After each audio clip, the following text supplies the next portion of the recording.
이 시간 19일 청년부 예배를 묵상기도 드리심으로 하나님께 올려드리도록 하겠습니다.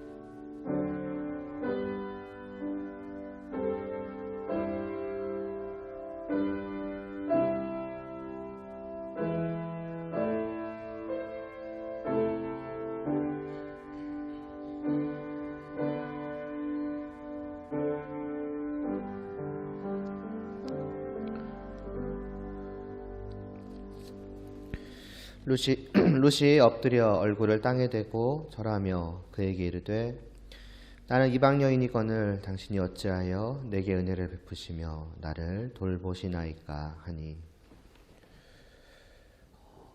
한 주간도 정말 저희를 향한 정말 우리의 머리 대신 또 우리의 주인 되신 또 왕 되신 그 주님의 크신 은혜와 사랑의 보살핌 속에서 저희가 정말 살다가 또 이렇게 나아와서 정말 하나님의 우리와 함께 하심을 느끼며 그 하나님의 크신 사랑을 다시 한번 기억하고 또 맛보며 이 모든 놀라운 것을 베풀어 주시는 하나님께 저희의 모든 마음을 올려드리고자 하오니 이 예배를 통하여서 하나님만이 홀로 영광을 받아 주시옵소서. 예수님의 이름으로 기도드리옵나이다. 아멘. 더 원합니다. 찬양 드리겠습니다.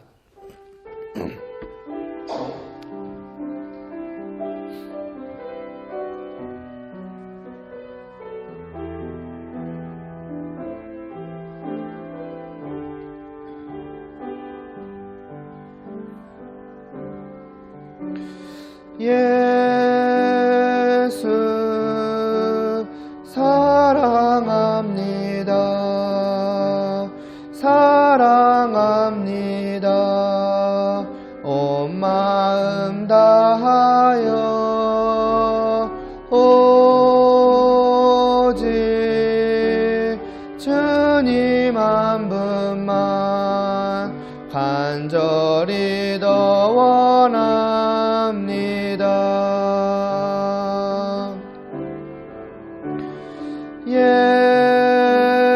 예수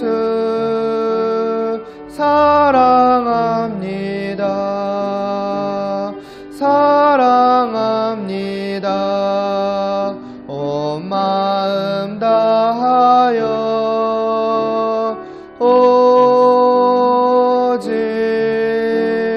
주님 한 분만 간절히 더 원합니다.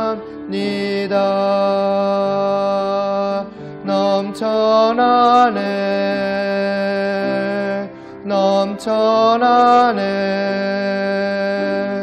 주를 향한 내 속에 갈망이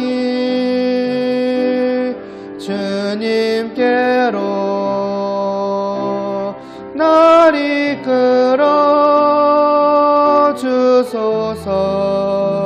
주님을 더 원합니다. 예수 사랑합니다. 예수 사랑합니다.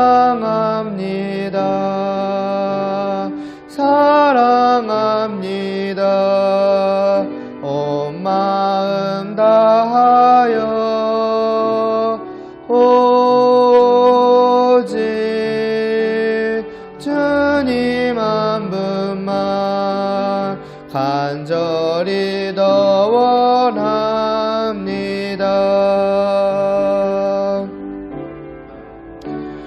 예수 사랑합니다. 사랑합니다. 온 마음 다하여 오직 주님 한 분만 간절히 더 원합니다. 넘쳐나네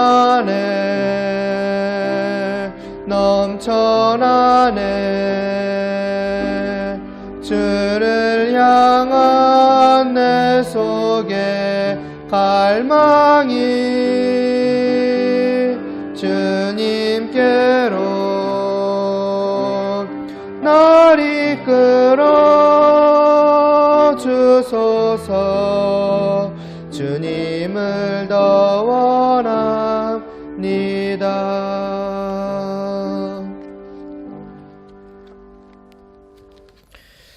사도신경으로 우리의 믿음을 하나님께 고백하겠습니다. 전능하사 천지를 만드신 하나님 아버지를 내가 믿사오며 그 외아들 우리 주 예수 그리스도를 믿사오니 이는 성령으로 잉태하사 동정녀 마리아에게 나시고 본디오 빌라도에게 고난을 받으사 십자가에 못 박혀 죽으시고 장사한 지 사흘 만에 죽은 자 가운데서 다시 살아나시며 하늘에 오르사 전능하신 하나님 우편에 앉아 계시다가 저리로서 산자와 죽은 자를 심판하러 오시리라. 성령을 믿사오며 거룩한 공회와 성도가 서로 교통하는 것과 죄를 사하여 주시는 것과 몸이 다시 사는 것과 영원히 사는 것을 믿사옵나이다. 아멘. 수많은 무리들 줄지어 먼저 찬양드리겠습니다.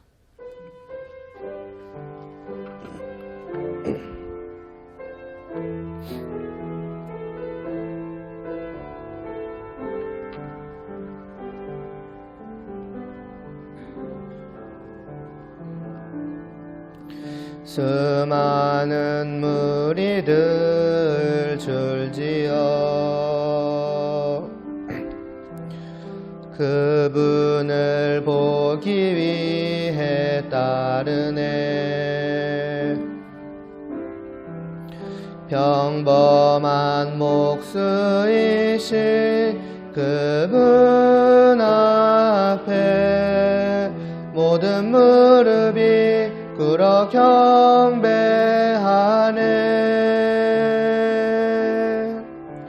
모든 문제들 하나하나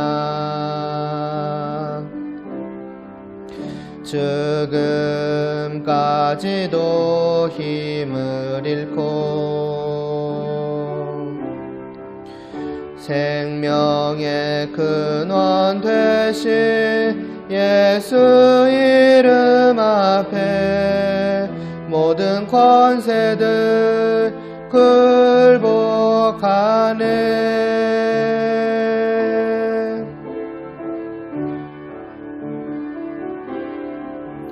예수 이름 높이세. 능력의 그 이름 예수 이름 높이세. 구원의 그 이름 예수 이름을 부르는 자 예수 이름을 믿는 자 예수 이름 앞에 나오는 자 복이 있도다.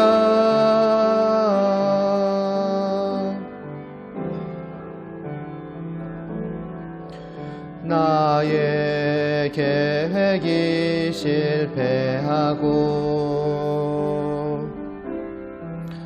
나의 소망이 끊어질 때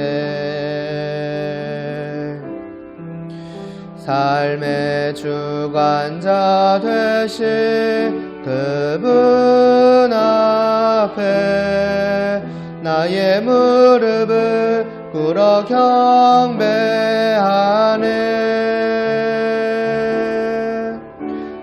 나의 삶을 그분께 맡길 때 비로소 나의 마음 평안해. 구원의 반석 되신 예수 이름을 소리 높여 찬송하네.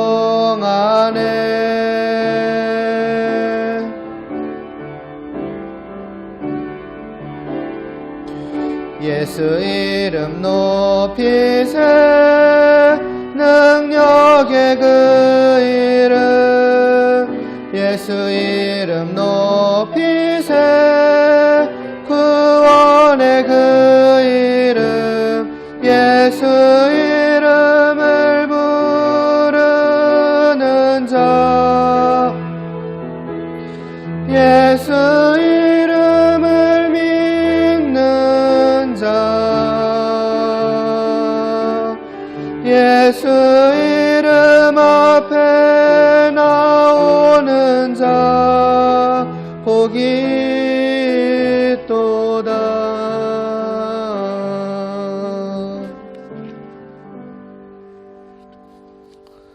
이어서 십자가를 참으신 찬양 드리고 제가 기도드리겠습니다.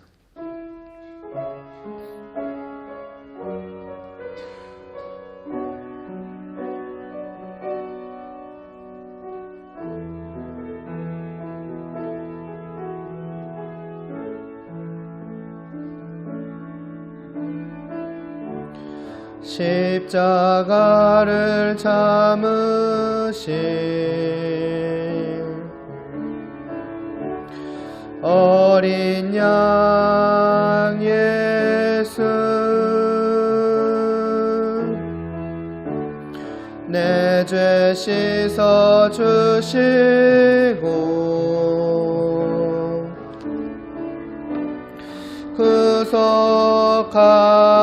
구속하셨네.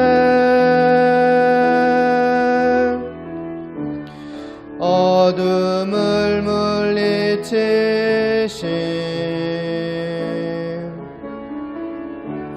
상의 빈 예수 영광의 빛 비추사 자유케 하시네.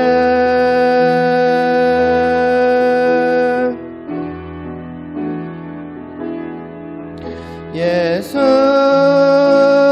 하나님의 완전한 사랑 예수 하나님의 값없는 은혜 예수 하나님의 놀라운 지혜 아름다운 그 이름 예수. 한 번 더 찬양드리겠습니다. 십자가를 참으신 어린 양 예수 내 죄 씻어 주시고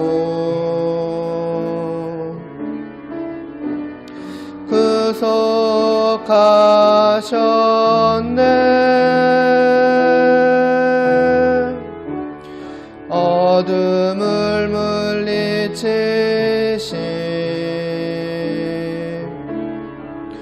세상의 빈 예수 영광의 빛 비추사 자유케 하시네.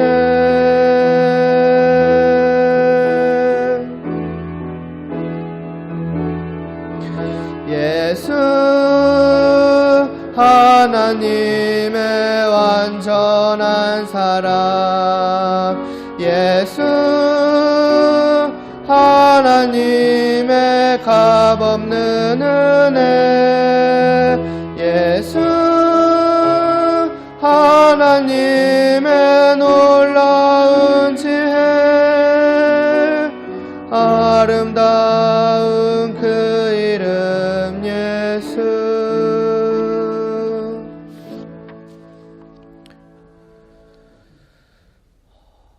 그동안 결혼에 대한 주님의 말씀을 통하여서 우리와 정말 하나 되신 그 놀라우신 주님에 대해서 보아왔던 저희들이 이 시간을 통하여서 또 앞으로의 시간을 통하여서 그 주님을 더욱더 알아가기를 원하옵나이다.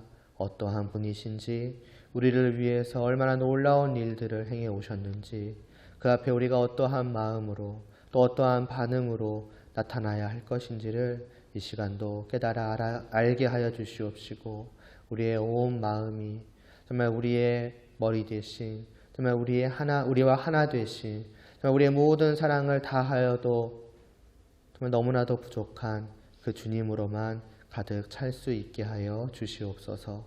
예수님의 이름으로 기도드리옵나이다. 아멘. 빌립보서 2장 5절에서부터 8절까지 말씀 보도록 하겠습니다.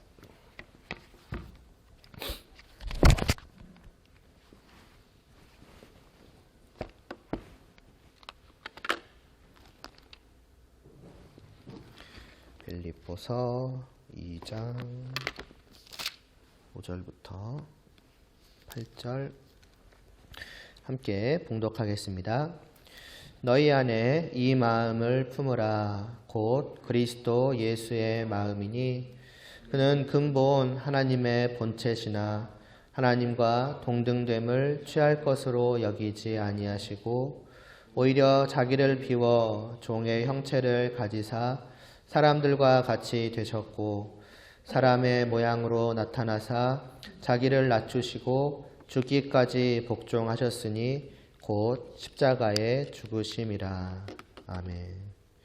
저희가 이제 5주 했으니까 이제 6주 만에 다시 소요리 문답으로 이제 돌아오게 돼서 오늘 좀 잠깐 이 한 시간은 좀 그동안 배웠던 그러니까 보았던 말씀들 복습을 하도록 하겠습니다. 어차피 내년 초에 좀 전체 복습을 한번 할 거예요. 또 새로 올라오는 청년들도 있기 때문에 그래서 좀 길게 하는 복습은 그때 하고 오늘은 최근에 우리가 보아왔던 그 예수님에 대한 말씀을 이 한 시간으로 딱 좀 짧게 복습을 하고 또 다음 주에 계속 이어서 말씀을 보도록 하겠습니다.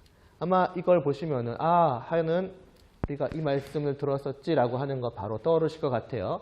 그리스도께서 구속자로서 무슨 직분을 행하십니까? 그리스도께서는 우리의 구속자로서 선지자와 제사장과 왕의 직분을 낮아지고 높아지신 두 상태에서 이제 행하십니다. 이제 하죠. 그러니까 구속자다. 예수님이 누구신가? 우리의 구속자, 곧 우리의 이제 구원자 되신다. 근데 단순히 이렇게 구원한다라고 하는 그 말 자체는 너무나 우리한테 익숙한 말이지만은 그러나 이것 또한 기억하실 것 같은데 구원한다, 구해준다라고 하는 것은 사실은 구해줘야만 하는 말하자면 그 위기에 처한 그 위험한 상황들이 다 다르게 있을 것이고 그러한 상황에서 또 구해주는 것도 다 다를 거고 그 일을 하는 사람도 다 다릅니다. 단순히 구원자라고 했을 때에는 좀 더 구체적인 무언가가 필요하다는 거죠. 우리를 구해주시는 분이라고. 그럼 우리는 어떤 상황에 처해 있는데 어떻게 구해주는데 그래서 그때 예를 들면은 이제 화재, 불길 속에 있을 때 우리를 구원하시는 사람은 그러니까 뭐가 구원하는 거냐? 그 불길 속에서 건져주는 거겠죠. 그리고 그 일을 하는 직업을 가진 사람. 말하자면은 그 일을 하는 직분자의 이름은 뭐냐? 이제 소방관이겠죠. 또 예를 들어서 강도나 도둑을 만났을 때 그 위험한 상황에서 우리를 구원해주는 사람은 누구인가? 경찰관이겠죠. 그 강도를 물리쳐주는 것. 그러니까 구원은 그러한 상황들이 다 다르고 또 구원해주는 모습들도 다 다르고 그 직분의 구체적인 이름도 다 다르단 말이죠. 그러면 우리의 구원자는 어떠한 분이신가? 다시 말해서 우리는 어떠한 상황에 처해 있고 거기서 우리를 구원해 준다는 것은 무엇을 하시는 것이고 그 일을 하는 분을 뭐라고 부르면 되는가? 그러니까 쉽게 말하면 우리는 예수님을 뭐 경찰관으로 부르면 됩니까? 소방관으로 부르면 됩니까? 말하자면 그런 뉘앙스라고 생각을 하시면 되는 거예요. 우리의 위험에 처한 상황이라는 것은 세상 말할 것도 없죠. 우리의 죄입니다. 그래서 우리는 하나님으로부터 단절이 되었고 영원한 죽음 아래 처하게 되었죠. 그것은 다만 이 땅에서 생명이 끊어지는 것만이 아니라 영원토록 지옥에 들어가서 단순히 그 영혼의 고통을 받는 것은 말할 것도 없겠지만은 그 무엇보다 괴로운 것은 하나님과 나와의 관계가 완전히 어그러진 것을 영원토록 경험한다는 거예요. 곧 하나님의 진노 아래에서 우리는 늘 살아가는 거죠. 다르게 말하면 지옥에서는 다만 그 불길의 고통도 고통이겠거니와 맞아 하나님의 그 진노하시는 그 눈길과 그 마음을 우리는 영원토록 받을 것이니 그것이 얼마나 괴롭겠는가. 성경은 그것을 죽음이라고 말을 하고 바로 우리 모두가 처해진 상황이라고 말을 합니다. 그러나 하나님은 그러한 우리를 그냥 내버려 두지 않으시고 그 마땅히 받을 것을 받지 않게 하시려고 우리를 구원하실 분을 보내셨으니 그게 이제 구속자라는 거죠.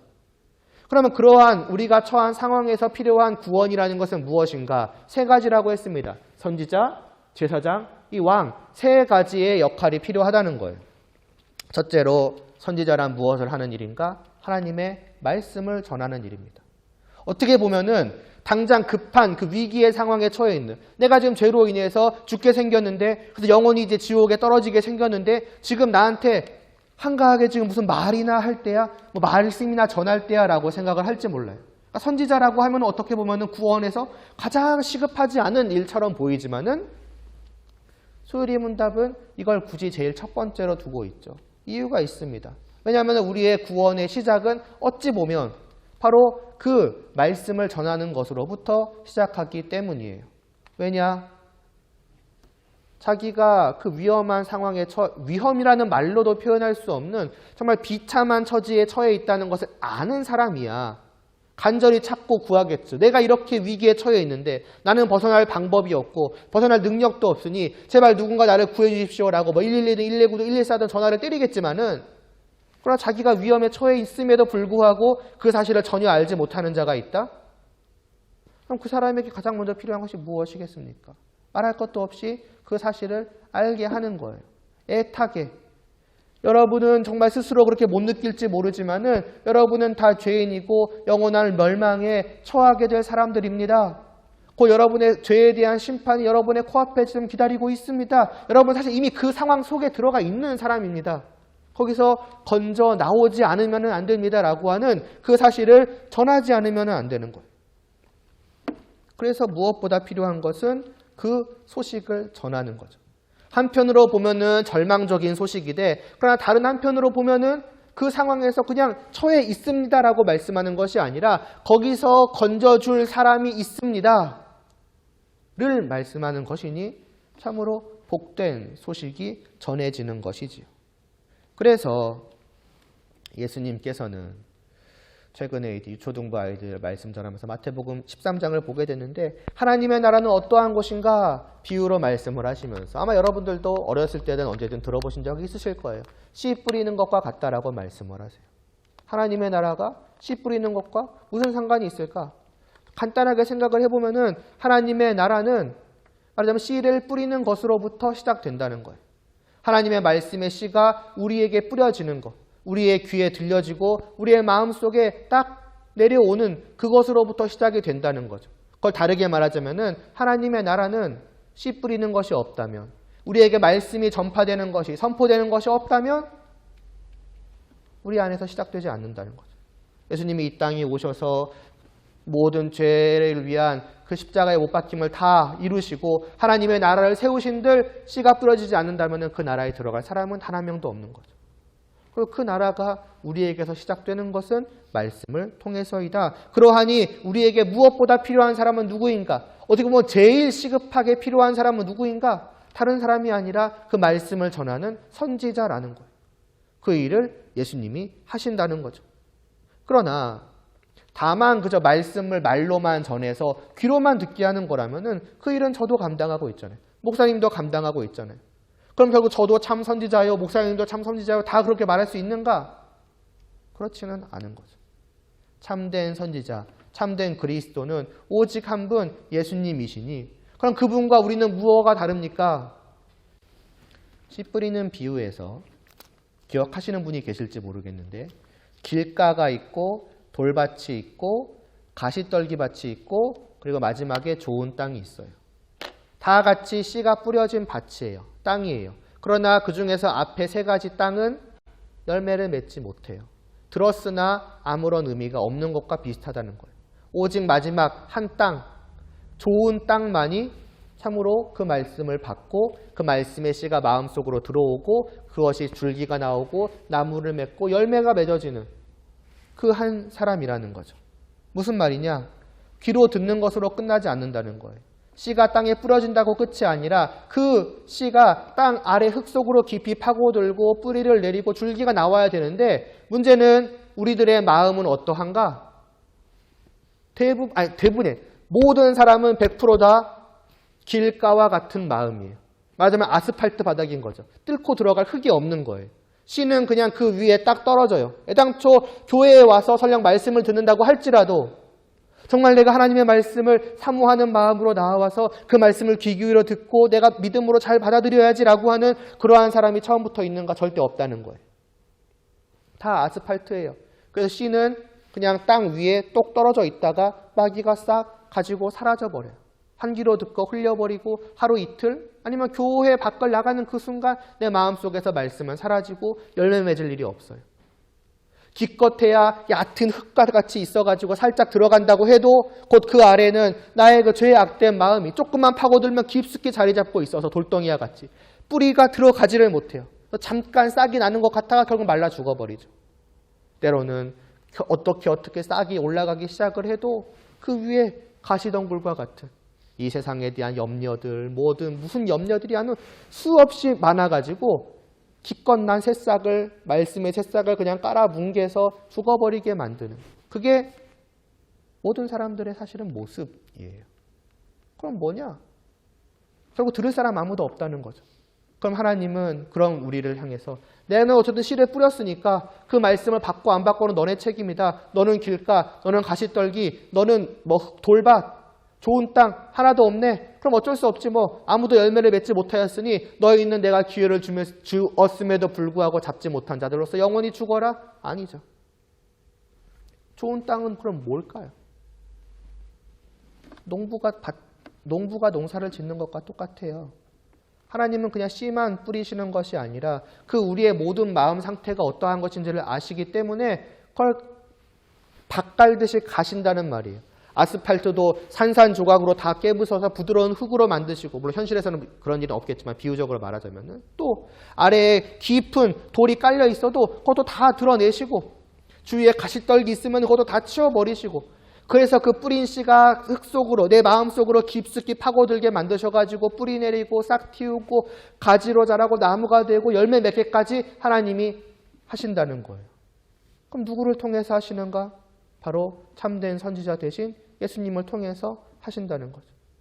주님의 역할은 다만 이 말씀을 우리에게 주셔서 귀로만 듣게 하시는 것이 아니라 귀로 듣는 그 때에 우리의 마음속에서 역사하셔서 우리의 그 어떠한 마음이든 상관이 없어요. 왜냐하면 그분은 참으로 능력 있으신 농부니까. 그 밭이 아무리 사람이 이거는 절대로 개간하지 못할 거야, 좋은 밭으로 만들지 못할 거야 라고 해도 여러분 농기구 한번 쓱 지나가면 그냥 흙밭이잖아요. 그게 능력 아니겠습니까? 그 능력이 사람에게는 없어요. 그러니까 제가 할 수 있는 것은 또 혹시 이 땅에서 가장 굉장한 좋은 의미로 훌륭한 설교자가 있다고 할지라도 사람의 한계는 좀 말씀을 잘 듣고 잘 이해시키는 정도이지 그 마음을 바꾸어 놓을 수 없다고요. 말씀을 통해서 새로운 생명으로 바꿔나게끔 그렇게 마음에 들려줄 수는 없어요. 그 일은 주님이 하시는 거예요. 그러니까 주님이 계시기 때문에 우리는 희망을 가질 수가 있고 소망을 가질 수가 있고 내가 이러한데 난 오늘도 말씀을 못 들었는데 나는 믿지 못하는데 결국 나는 이 모든 시간들이 헛된가? 라고 좌절하지 않을 수 있는 거예요. 아니다. 주님이 우리 안에서 씨만 뿌리시는 것이 아니라 그 씨를 받을 나의 밭도 마음 밭도 주님이 가르신다고 하셨으니 주님, 바로 주님이야말로 참된 선지자이시군요. 만일 참된 선지자가 없다면 나는 말씀을 들어도 깨닫지 못하고 보아도 알지 못하였을 텐데 주님이 계시니 주님이 원하셔서 하기만 하시면은 저는 그 말씀을 믿을 수 있을 줄로 아옵나이다. 그게 소망 아니겠습니까? 선지자가 없으면 아무런 의미가 없는 거예요. 우리는 스스로 내 밭을 갈 수가 없으니까. 그러니까 저분의 존재가 얼마나 우리에게 잠시만요. 기쁨과 소망과 안심을 주느냐는 거죠.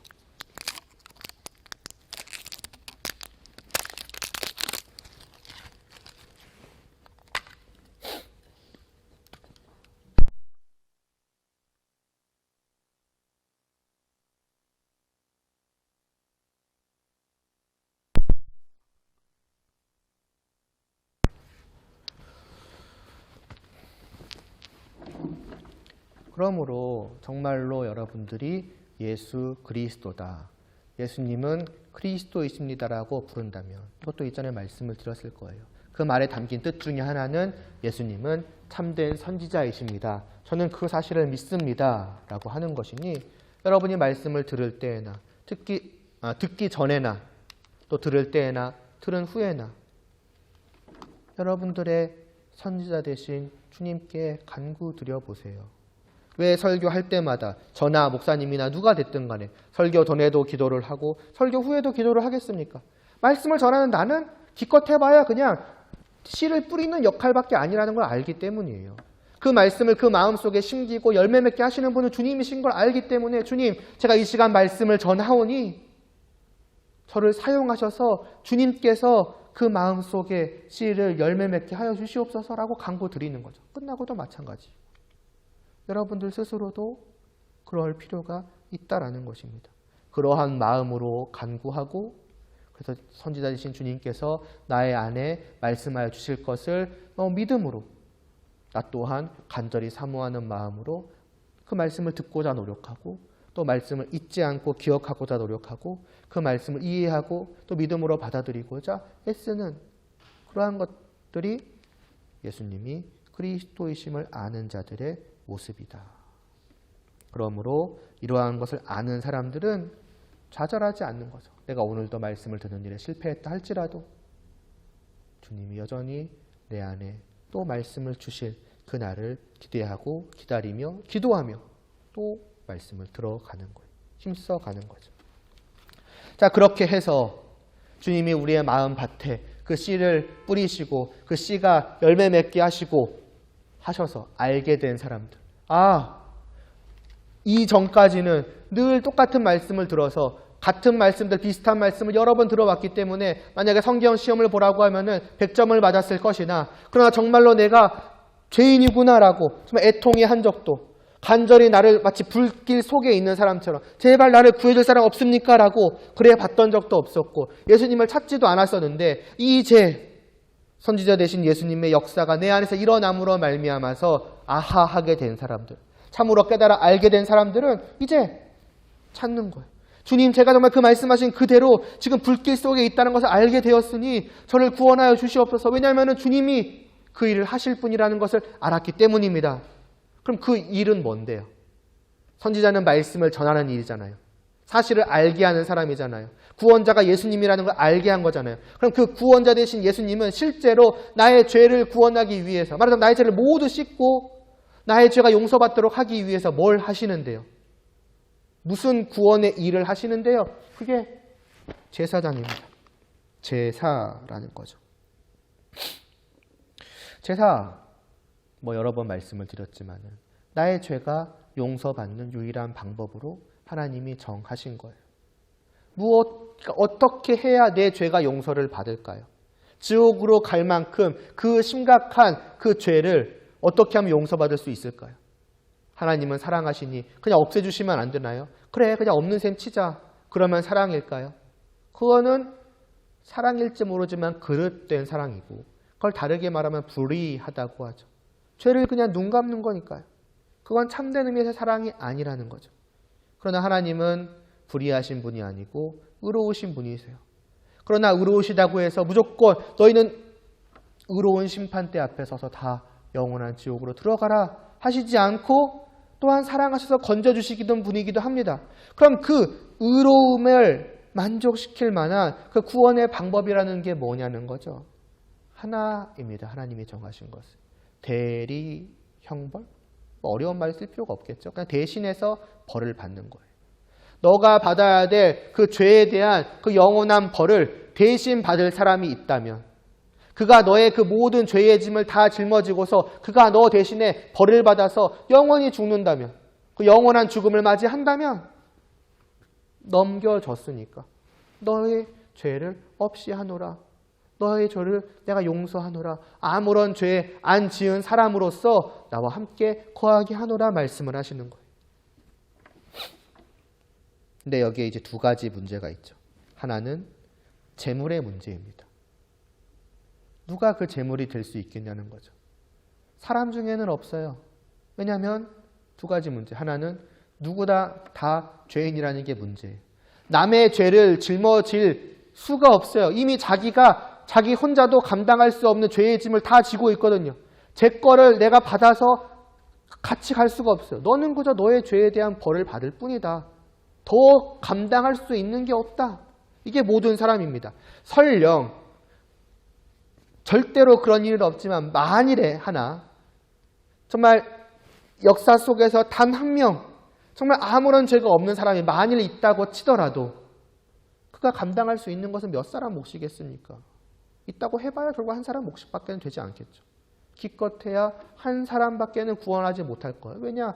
한 사람의 목숨에 굳이 말하자면 값어치라고 하면은 1인분인 거잖아요.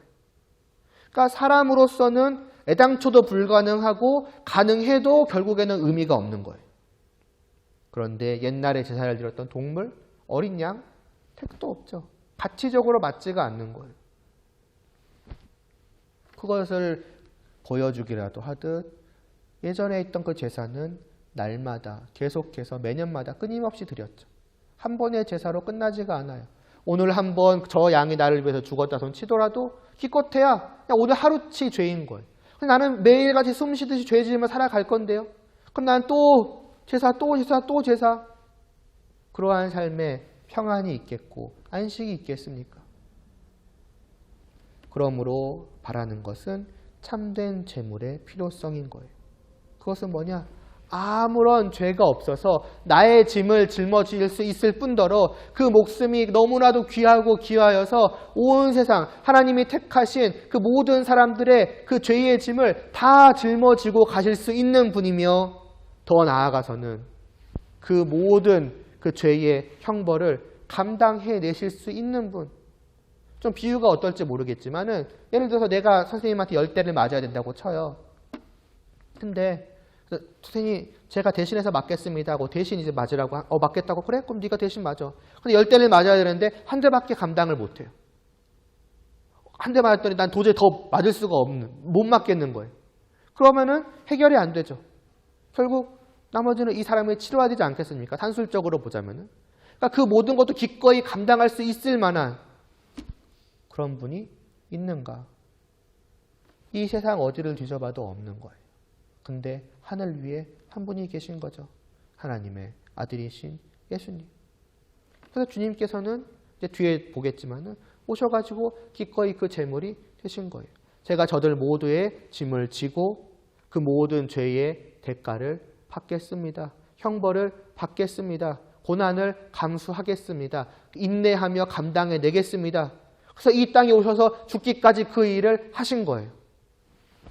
그래서 이사야 53장, 그것도 아마 몇 번 저희가 보지 않았을까 싶은데 잠깐 눈으로 보실래요? 제가 말씀을 읽을게요. 이사야 53장.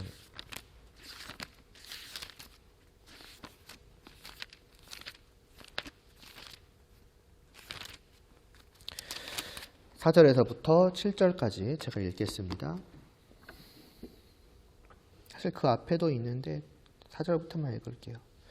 그는 실로 우리의 질고를 지고 우리가 받아야 될 걸 지고 가신 거예요. 그리고 우리의 슬픔을 그분이 당하셨는데 심지어 우리는 생각하기를 그는 자기의 죄에 대한 징벌을 받아 하나님께 맞으며 고난을 당한다 하였노라. 그의 찔림은 우리의 허물 때문이요 그의 상함은 우리의 죄악 때문이요 그가 징계를 받음으로 우리는 평화를 누리고 대신 받으셨으니까 그가 채찍에 맞음으로 우리는 나음을 받았도다. 우리는 다 양 같아서 그릇 행하여 각기 제 길로 갔거늘 여호와께서는 우리 모두의 죄악을 그에게 담당시키셨도다. 그러면서도 그분은 그가 곤욕을 당하여 괴로울 때에도 입을 열지 않으셨거늘 마치 도살장으로 끌려가는 어린 양과 털 깎는 자 앞에서 잠잠한 양같이 그분은 입을 열지 아니하셨다는 거예요. 감당하셨다는 거죠. 아무 소리 안 내고 아무 불평, 아무 원망, 심지어는 그 모습을 보고서도 그냥 다 멸시하는, 아무도 막 기뻐하고 좋아하고 감격하고 눈물 흘리지도 않으면서 그냥 욕만 해대는 저 사람들을 향하여서 그냥 다 그것을 받아내시고 묵묵히 끝까지 인내하시고 참아내시고 견디시고 완성하신 거예요. 모든 죄에 대한 죽음을, 심판을 다 당하신 거죠. 그 한 번으로 끝난 거예요. 그 단 하나의 제물에 단 하나의 제사로 주님이 그 일을 하신 거죠. 제물로서 그리고 제사장으로서도. 제물만 있으면 안 되죠. 제사도 드려야죠. 왜요? 하나님 이러한 제사를 드립니다. 이가 저의 모든 죄를 짊어지고 죽었습니다. 이 죽음을 그리고 이 제물을 하나님께 바치오니 간구드리는 거예요. 이것을 보시고서 이 사람의 죄를 없이 하여 주시옵소서라고 당당하게 요구하는 거예요. 왜냐하면 하나님이 원하신 것을 만족시켰으니까. 문제는 사람 제사장은 그 일을 온전히 하지 못해요. 첫째로는 나이가 수명의 한계가 있죠. 그 한 사람만의 제사장을 믿을 수가 있느냐? 그는 죽어 없어져요. 또 다른 제사장을 찾아야 돼요. 근데 그 제사장들도 사람이에요. 남의 죄를 간구하기 이전에 자기 죄부터 간구해야 될 사람이고 정말 그 죄 가운데에서 정말로 하나님을 생각하는 마음으로 온전히 제사를 드리느냐? 그것도 못해요. 그 제사는 하나님이 받으시기에 합당치 않은, 차라리 제사를 드리는 그 문을 닫아버리라고 할 만한 엉망진창의 제사를 드리는 사람들이니 이 사람을 믿고 신뢰할 수가 없는 거예요. 이 사람에게 나아가서 이 사람이 나의 완전한 제사를 드려줘서 내 모든 죄가 씻김을 받을 것이 확실해져야지 나는 이제 모든 죄가 사하여졌구나라고 안심하고 평안하고 살아가야 될 건데 이 땅에 어디에도 제물도 제사장도 나를 불안케 만드는 것뿐인 거예요. 내가 이 사람을 믿어도 되나? 이 제사를 내가 의지해도 되나? 내 죄가 정말 사해진 것이 맞느냐? 하루하루 분한에 떨고 내일 또 가서 제물을 드리고 이 제사장도 엉망인데 누구를 또 찾아가야 되지? 평안이 없는 거예요. 그러나 이 주님은 스스로 제물이 되실 뿐만이 아니라 또한 제사장이 되셔서 영원하시며 참으로 선하신 완전하신 제사장으로서 한 번의 제사를 드리시고 지금도 그분은 제사장으로서 하나님의 옆에서 날마다 우리를 위하여 간구하시는 거예요. 하나님 아버지 당당하게 요구하시는 거죠. 내가 나의 목숨으로 저들의 지금 이 순간에도 짓고 있는 죄와 앞으로도 지을 그 모든 죄, 그 전까지는 말할 것도 없고요. 그 모든 죄에 대한 대가를 치러 싸우니 그 저의 그 제사를 받으시고 또 받으셨사오니 이를 용서하여 주시옵소서. 그것이 있기 때문에 우리는 매일같이 하나님 앞에서 죄를 짓고 또 지음에도 불구하고 하나님은 우리에 대한 사랑을 끊지 않으시는 거예요. 그럼 그분은 언제까지 계시는데? 영원히 계시는 거예요. 그러니까 그 한 분만을 믿고 의지하면 우리는 영원토록 평안할 수 있는 거예요. 심지어는 정말 극단적으로 보자면 그 주님을 이 선지자를 믿은 이후로는 내가 이 땅에서 살아가는 모든 이후로의 순간을 정말 죄의 죄 가운데 살아간다고 할지라도 성도는 어떤 면에서는 평안할 수 있는 거예요. 왜냐? 나에게는 제사장이 계시거든요. 완전한 제물로 바쳐진 제사가 있거든요. 그분의 간구가 지금도 하나님 옆에서 이루어지고 있거든요. 안심할 수 있는 거예요. 물론 정말 성도라고 한다면 또 그런 식으로 살지는 않겠지만 극단적으로 말해서 그럴지라도라는 거예요. 내 죄가 아무리 무거울지라도 온 바다를 뒤덮을지라도 주님의 그 이루신 죄의 사함이, 말하자면 주님이 흘리신 그 피가, 주님이 바치신 그 생명이 훨씬 더 귀하다는 거죠. 비교할 수 없을 만큼의 훨씬입니다. 더 많다 그 정도가 아니라 아예 무한한 가치가 있기 때문에 그런 제사장이신 거죠. 그러니 선지자도 필요하고 제사장도 필요하다는 거죠. 근데 아직 하나가 더 남았는데요. 뭐가 이제 필요했을까요? 말씀을 들어서 깨달아 알았고 내 죄는 사함을 받았는데 이제 끝난 거 아닌가? 필요한 게 있죠. 구원받는다는 것은 단순히 건짐을 받는 게 아닙니다. 이 건짐은 그냥 불길 속에서 그냥 맨 바닥으로 꺼내놓는 게 아니에요. 저 아래에 있는 지옥의 불길 속에서 저 높은 영광된 하나님의 나라로 올리우는 거예요. 무슨 말이냐? 구원을 받는다 하는 것은 다만 내 죄가 용서받는다로 끝나는 것이 아니라 이제부터 이 땅에서 맛보지 못한 하늘에 속한 그 신령한 복의, 기쁨의, 행복의, 즐거움의 모든 것을 누리는 새로운 삶이 시작이 된다는 거죠. 그러니까 하나님의 나라의 백성으로서 나는 구원을 받는 거예요. 그러니까 세상적인 어떤 구해준다라는 것과는 다른 거예요. 위기 상황에서 빼주는 정도가 아니라 내가 맛보지 못한 곳으로까지 나를 높이셔서 새롭게 그것도 영원히 살아가게 만드시는 건데 그러한 새로운 삶에 필요한 것이 있으니 바로 그러한 삶을 살아가는 백성들. 더 나아가서 그 백성들이 속한 그 나라 전체를 다스릴 존재의 필요성입니다. 그걸 잘 보여주는 것이 사사기라고 했죠. 하나님의 나라에 들어갔어요. 물론 그때까지도 수많은 일들이 있었지만 어찌 하나님의 은혜로 이들은 그 나라 안으로 들어왔어요. 이제는 복되게 살아가면 돼요. 그러나 우리는 봤잖아요. 그렇게 못 산다는 거예요. 왜냐? 이들은 다 자기 양 같아가지고 내비두면은 이 복된 주님의 울타리 안에서 살아가는 것이 아니라 자기 살고 싶은 대로 산다는 거죠. 온갖 흙탕물, 더러운 거, 먹고 싶은 거 다 먹고 병 걸리고 아무튼 다 하는 거예요. 그러니 결국 필요한 것이 무엇이냐? 하나님의 나라에서의 새로운 삶을 내가 살게 되었사오니 이러한 이 나라를 평안히 다스려주고 그 나라의 백성된 우리를 늘 보살펴 주시사 언제나 우리가 가장 사랑할 자 되시오. 우리가 가장 즐거워할 분 대신, 우리가 즐길 분 대신 하나님을 바라보고 하나님과의 그 복된 관계를 영원히 누릴 수 있게끔 우리를 끊임없이 보살피고 인도해 줄 왕의 필요성, 통치자의 필요성인 거죠. 이거는 꼭 하나님의 나라를 비유로 들 필요도 없습니다. 그냥 우리나라를 생각을 하면 돼요. 우리나라 국민으로 태어나서 끝인가? 내가 태어났으니까 이제는 행복합니까? 행복하게 살아갈 수 있습니까? 아니면은 태어났으니까 이제 행복하게 살아가는 것은 내 하기 나름이지. 아예 틀린 말은 아니지만은 만약에 그것만으로 충분하다면 우리나라든 어느 나라든 사람들이 정치에 그렇게 관심을 갖지 않을 겁니다. 피 튀기게 싸우잖아요. 정치. 왜 그렇습니까? 자기의 행복이 다만 거기에 있는 게 아니라는 것을 알기 때문이에요.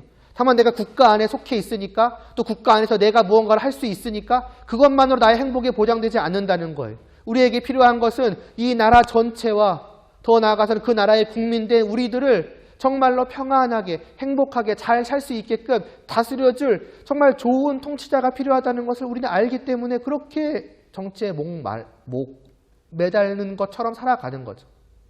그러니까 그 정치 얘기를 하려는 것이 아니라 말씀드리고자 하는 것은 그냥 누구나 성도가 아니더라도 그 좋은 통치자의 필요성을 느끼는 거예요. 없으니까 문제지. 그러니까 그나마 나은 사람을 택하는 것인데 이 하나님의 나라 안에는 그런 분이 있다는 거예요. 그것도 한없이 지혜로우시고 한없이 선하시고 한없이 의로우실 뿐더러 그 나라와 그 나라의 백성들을 자기의 생명을 내어주시기까지 사랑하시는 진정한 의미의 통치자. 그래서 착취하는 자가 아니라 우리를 섬기는 다스림을 보여주시는 그러한 통치자가 계시니 그분이 예수 그리스도이시라는 거죠. 그러니까 그분은 자기의 목숨까지 내어주셨으니 이제는 쉬셔도 될 텐데 굳이 또 그 왕의 자리에 앉으셔가지고 우리를 섬기시는 거예요. 언제까지? 이것도 영원토록. 그러니까 우리의 구원은 다만 구원받아서 영원히 사는 것으로 끝나는 것이 아니라 구원받아서 영원히 행복의 극치를 계속 맛보면서 살아가는 거예요. 맞으면 그 행복의 그 200%라고 할게요. 그냥 200%를 늘 끊임없이. 왜냐하면 그렇게 되도록 다스리시는 왕이 계시니까. 그게 우리의 구원이라는 거죠. 그런 면에서 구원의 완성은 저 왕의 존재를 통해서 이루어지는 것이라고 해도 과언은 아닐 것입니다. 선지자로부터 시작해서 왕으로 끝나는 거예요. 아니 끝이 아니죠. 영원토록 이루어지는 복된 구원이 바로 우리 성도들이 누릴 것이고 그러한 구원을 이루시는 분을 우리는 그리스도다. 기름 부음을 받으신 분이다. 다르게 말하자면 참된 선지자요 제사장이요 왕이다. 나는 그것을 믿는다. 라는 거예요. 이러하니 그 예수 그리스도를 참으로 믿는 자, 참으로 그 예수를 저 그리스도라고 고백하는 자의 그 마음에는 얼마나 놀라운 평안이 있긴다는 거죠. 나의 환경이 어떻게 변하든지 간에 이 평안은 사라질 수가 없는 거예요. 왜냐? 저 주님은 처음부터 영원토록 변함없이 나와 함께 하시니까요. 나를 붙들고 계시니까요. 성도는 그러한 고백을 하는 사람이다라는 거죠. 이제 마지막으로 그런 일을 하시는 주님이 또 이렇게 말씀합니다. 낮아지셨다라고 해요. 이 왕의 직분을 낮아지셔서 하셨대요. 무슨 말이냐? 우리는 그렇게 생각할 수 있어요. 오, 주님 하나님의 아들이시지. 그러니까 이 모든 일, 정말 놀랍고 감격스러운 이 모든 일이지만은 그러나 그분이시라면은 그냥 말하자면 하늘 위에서 손 한번 쓱 하면은 되는 것처럼 크신 능력으로 하실 수 있겠지. 물론 그것도 놀라운 일이죠. 저 하늘의 위에 계신 분이 요 아래에 있는 정말 작고 보잘것없으면 심지어 죄인이기까지 한 피조물을 신경 써서 마음을 써서 이렇게 그 직분을 취하시고 쓱 하신 것만 해도 놀라운 일인데 그러나 주님은 결코 그런 식으로 하지 않으셨죠. 그것은 낮아지심으로써 가능하다는 거예요. 이 일이 필요했다는 거죠. 그분은 이 땅에 내려오십니다. 그냥 저 하늘 위에 사시는 것이 아니라 내려와서 했어. 이게 아니라 하나님으로서의 모든 것을 내어 던지고 해요. 그 영광을. 다르게 말하자면 그 하늘의 왕관과 왕복과 그 앉아 계시는 그 보좌를 다 내어 던지고 오늘 빌립보서 말씀이 그거 아니겠습니까? 하나님과 동등되심을 자기가 취할 것으로 여기지 않고 다 내어 버리시고 이 땅에 내려오셔가지고 하셨다는 거예요. 이것을요. 그 무한하신 말하자면 그 육신의 한계가 없으신 분이 쉽게 말하면 이 육신의 감옥 안에 갇혔다고 해도 과언이 아니에요. 그런데 그렇게 태어나신 분이 비천한 그 어떤 사람들보다도 정말 낮고 낮은 자리에서 태어나셨으며 율법으로 모두를 다스려야 될 하늘의 왕이 율법 아래에서 철저하게 율법에 복종하며 살아가셨으며 이 땅에서 사람으로 겪을 수 있는 모든 어려움, 배고픔, 추움, 이것저것 다 견디시고 심지어는 이 땅에 사는 모든 날 동안 죄인들의 속에서 살아가시는 거죠. 구정물 속에서 돼지 우리 속에서 꿀꿀대면서 온갖 더러움으로 오물로 뒤덮인 그 죄인들과 함께 그분은 정말 거룩하신 죄 없으신 분께서 살아가셨고 심지어는 그들의 멸시를 받고 그들의 조롱을 받고 그들이 때리는 채찍을 맞고 마침내는 십자가 위에서 죽으시고 그 위에서 여러 번 말씀을 드렸지만 단순히 몸이 찢기는 그 고통만을 당하신 것이 아니라 그건 약과죠. 하나님의 그 진노를 지옥에 들어갈 모든 자들이 받아야 될 진노를 홀로 감당을 하셨고 마침내 죽기까지 하신 거예요. 그게 낮아지신 거죠. 그러니까 이 모든 것을 하나님의 아들이 자기의 모든 것을 내어 던지고서 당하셔야 했으니 우리의 죄가 얼마나 크고 깊은 것이며 또 반대로 생각하면은 예수님이 하나님의 아들이시오 하늘의 왕 되신 분이라는 것이 어떤 의미인지 그것이 얼마나 영광되는지 얼마나 빛나는 것인지를 아는 자는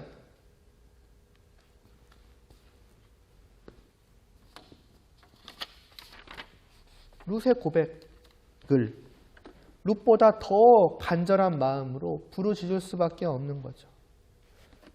당신이 도대체 어째서 나한테 이러한 은혜를 베푸시며 나를 돌보시나이까. 당신은 하늘의 왕이시고 나는 그저 이방 여인 아니 그냥 피조물 중에서도 죄인일 뿐 아닙니까? 근데 왜 나를 위해서 이렇게까지 하시나이까? 라고 할 수밖에 없다는 거죠. 그게 우리의 주님이시다. 그게 우리의 예수 그리스도이시고 우리의 머리이시고 나와 결혼하신, 맞으면 나의 신랑 되신 분이시다. 그리고 나와 영원토록 함께 하신다. 이런 나를 아내로 맞으시고 선물로 삼으시고 영원히 함께하자 하신 그분은 바로 이런 분이시니, 그분을 믿고 그분의 신부가 되어서 영원히 그분과 함께하는 것보다 우리에게 더 영광되고 또 복된 것이 어디에 있겠는가. 이러한 말씀들을 우리가 지금까지 이제 보아왔었습니다. 다음 주에 이제 이어서 계속해서 또 예수님이 어떠한 분이신가, 무엇을 하셨는가, 이러한 것들을 보아가도록 하겠습니다. 기도드리겠습니다. 참으로 우리의 구속자, 우리의 그리스도 되신 정말로 예수님, 예수님이 어떠한 분이신지, 우리를 위해서 무엇을 하셨는지, 또 어떠한 처지를 당하셨는지를 다시 한번 돌아보았습니다. 우리의 참된 선지자 되신 주님이시오니 이 말씀을 듣는 정말 저희들이 다만 귀로만 듣는 것으로 그치지 않게 하여 주시옵시고, 이를 우리의 마음으로, 우리의 믿음으로 받게 하시고, 이 말씀이 우리 안에서 정말 굳건하게 뿌리를 내리고 싹을 틔우고 나무가 되고 정말 열매를 맺어서 이 주님을 온전히 믿음으로 영접하며 정말 이 주님이 우리에게 베푸신 그 모든 사랑과 은혜와 자비와 긍휼에 정말 눈물을 흘리며 또 감격해하며 이 주님과 함께함을 늘 정말 어찌할 줄 모를 정도로 정말 행복해하며 살아갈 수 있는 참으로 복된 구원함을 받은 하늘의 백성들 될 수 있도록 은혜를 베풀어 주시옵소서. 이 한 주간도 그 주님의 품 안에서 정말 주님의 사랑을 듬뿍 받으며 또 즐거이 보낼 수 있게 하여 주시고, 또 주일에 함께 모여서 이러한 즐거움을 주신 주님을 더 알아가는 기쁨을 누리게 하시고, 또 그러한 주님과 함께하였던 기쁨을 서로 나누며 행복한 교제를 또한 나누어 갈 수 있는 그러한 저희들 되게 하여 주시옵소서. 예수님의 이름으로 기도드리옵나이다. 아멘. 십자가를 참으신 찬양 드리고 예배 마치도록 하겠습니다.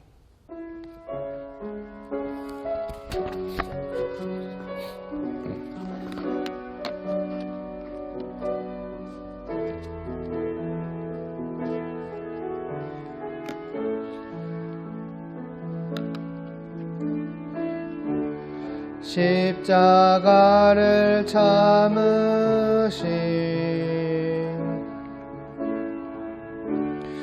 어린 양 예수,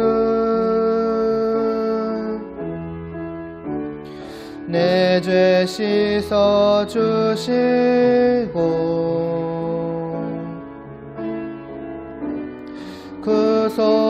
구속하셨네.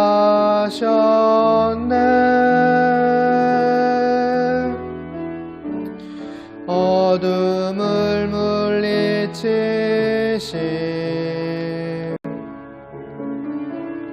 세상의 빛 예수, 영광의 빛 비추사 자유케 하시네.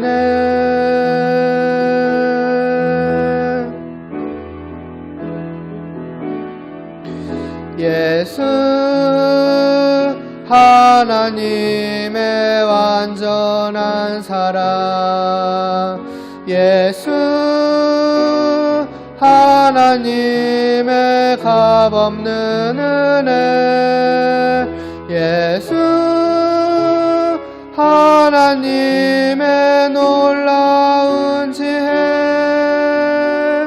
아름다운 그 이름 예수.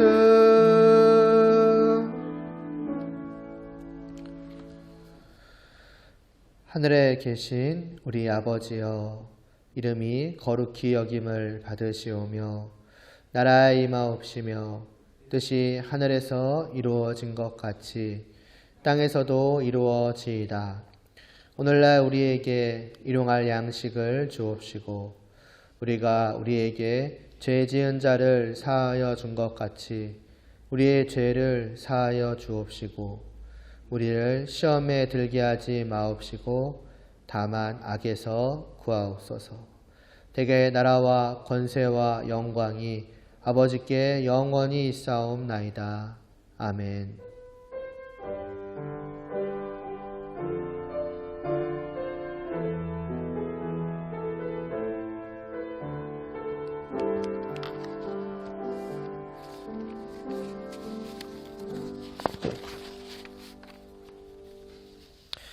네, 예배 후에 성탄절 수화 찬양 연습 있고요.